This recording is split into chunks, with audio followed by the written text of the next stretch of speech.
Hello everyone, Emily here with the Graphics Fairy. Today I thought I'd answer a recent question that we received on the website about fussy cutting, and specifically a few tips for doing that effectively. So here are a few different ideas that you can use when you're fussy cutting. First tip I have is make sure that you have a dedicated pair of scissors for paper cutting.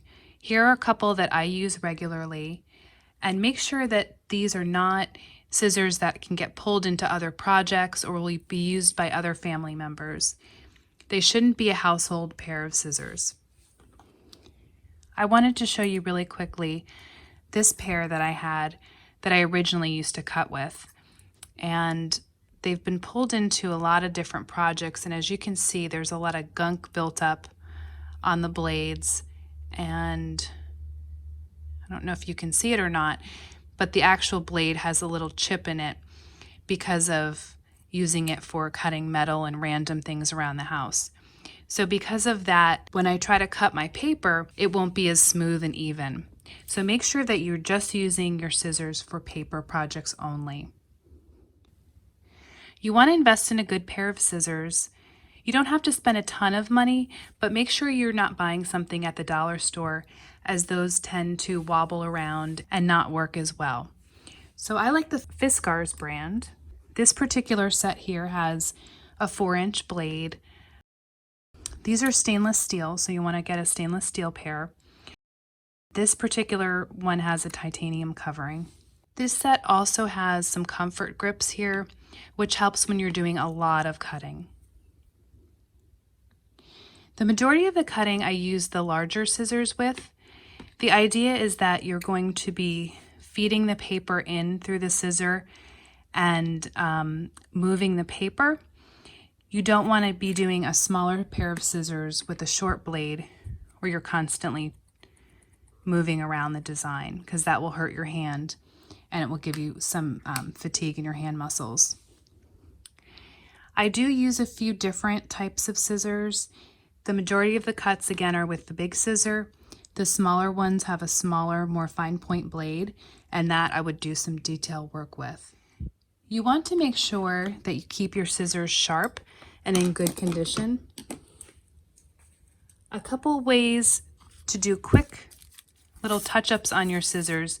You can cut through a very fine grit sandpaper or foil, but make sure you have something like a proper sharpening tool to sharpen your scissors as well and keep them in good condition. Another tip I'd like to share is use a heavier weight paper or cardstock whenever possible.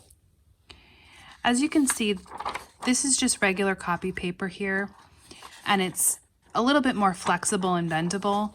As you're cutting around, it gets a little bit more difficult to hold this paper steady. If possible, try to print on a heavier cardstock or heavier paper. This, for me, makes it easier when I'm doing my cuts, so I can hold the paper properly without it flopping over.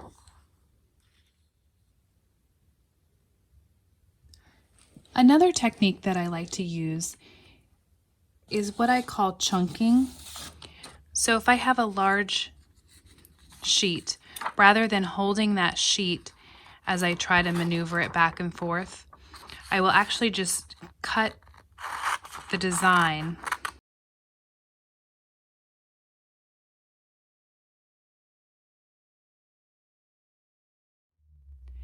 This gives me more manageable pieces to hold as I'm cutting out my design.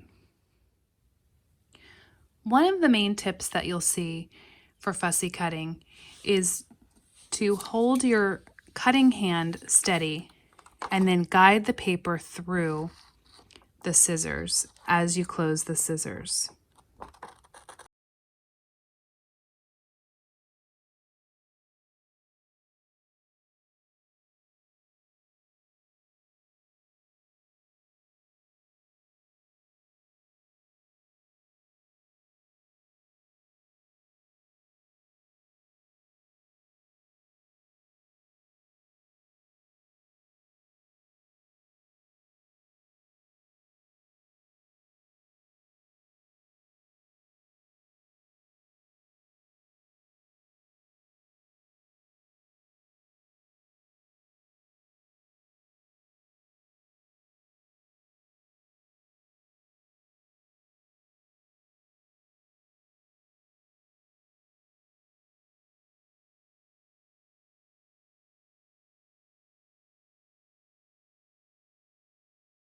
I did want to share one other tip with you about cutting. You never want to cut all the way to the edge of your scissor.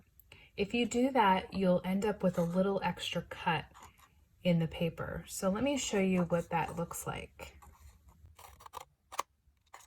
But you can see the difference between the original cut and the cut at the very end. There are a few ways to deal with areas that have lots of fine detail, like you would see here around the edge of a wing, or even in this cut here with the bird, and there are some very fine details by the legs.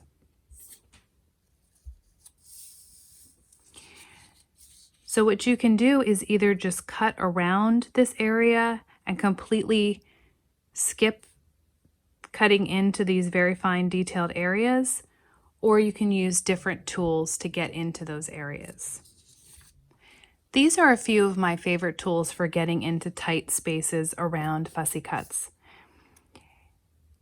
So this here is a hole punch, and what you can do is just punch in the area and remove the paper, and then come back in with a small pair of scissors like this cuticle scissor and cut the area out.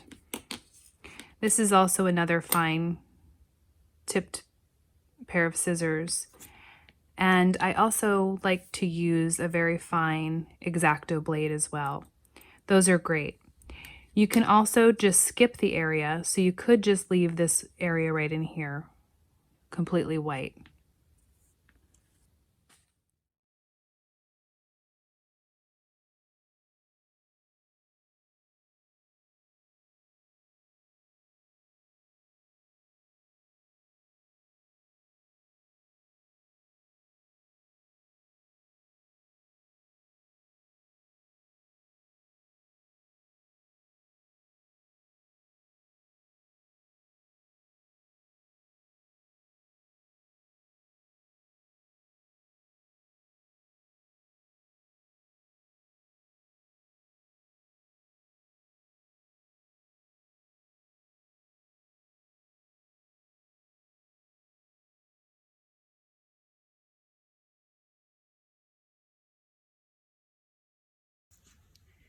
You might have noticed while using the cuticle scissors, I changed the direction of the cuticle scissors to mirror the direction of the curve on the wings.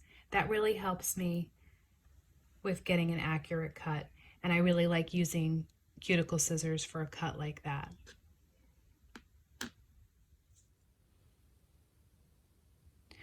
My final tip is don't be discouraged. Fussy cutting definitely takes time to establish your own rhythm, and you will definitely improve as time goes on. I like to put on music or have the TV on in the background and cut out a bunch of images at once. And just remember, when you see piles of fussy cut images that other people have in their photographs or on their social media, it's probably been a day's worth of work that you're looking at. There really aren't too many shortcuts with fussy cutting. So I hope you've enjoyed this video. If you found it helpful, please like it and be sure that you subscribe to the Graphics Fairy YouTube channel. Bye!